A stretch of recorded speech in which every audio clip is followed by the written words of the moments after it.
Welcome to Guide Guru. We hope this video helps. You start by prepping fast.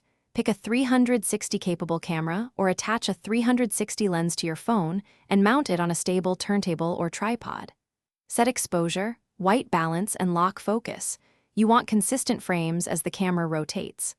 Frame your subject at a comfortable distance so parallax is minimal. Once powered, run a test 10-15 second rotation at your intended speed and check the horizon is level, because correct leveling prevents stitching errors later. Now you execute the main capture. Use a motorized turntable for even rotation or rotate manually with a consistent cadence. Jerks create stitching problems. Keep shutter speed high enough to avoid motion blur. Increase ISO only if necessary to preserve detail.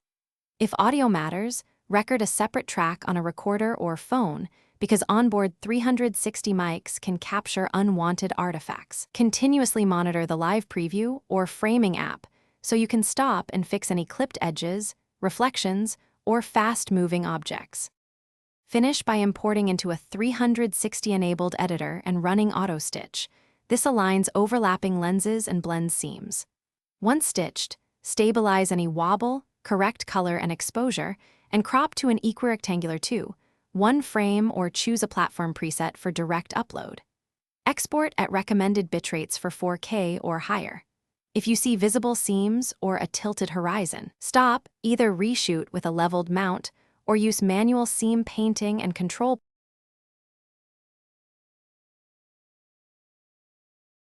Thanks for watching.